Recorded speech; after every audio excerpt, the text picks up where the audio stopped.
This is the function of the miracles of Jesus. They are meant to point us to the identity and glory of Jesus and the gospel that has Him at the center of its hope.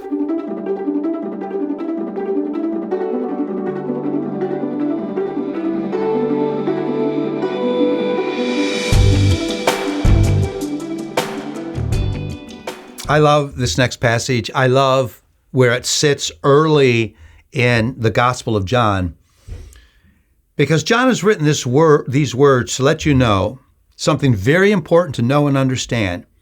Jesus knows you better than you know yourself.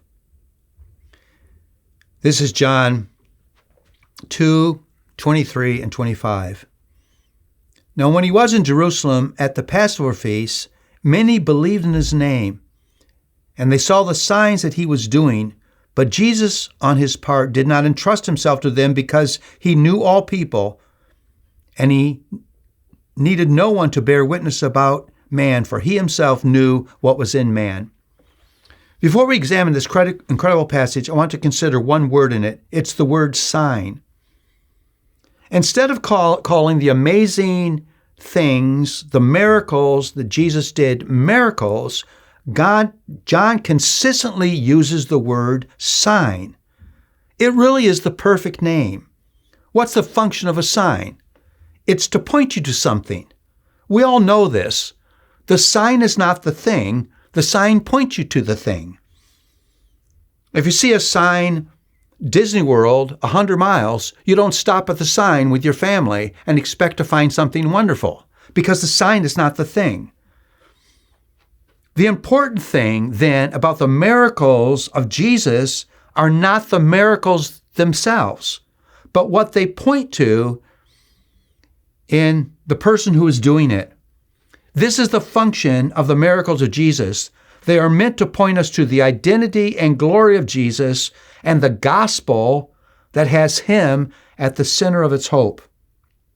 In this way, every miracle of Jesus preaches the gospel to us.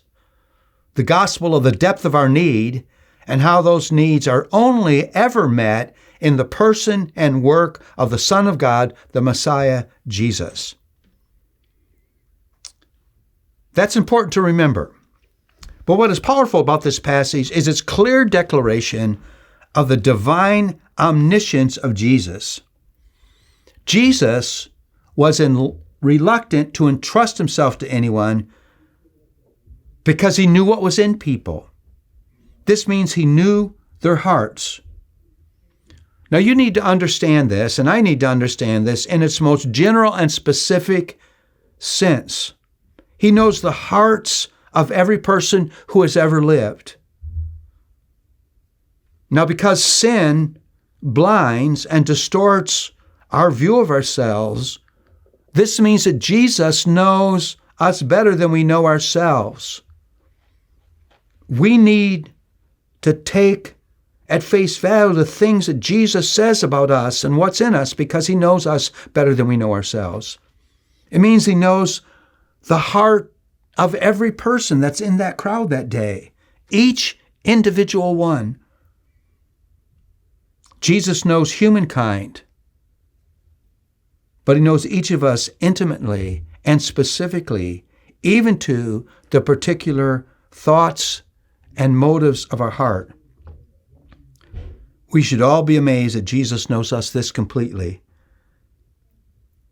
Yet even though he knows us, he still loves us and blesses us with his grace. I can't ever read this passage without thinking about Psalm 139.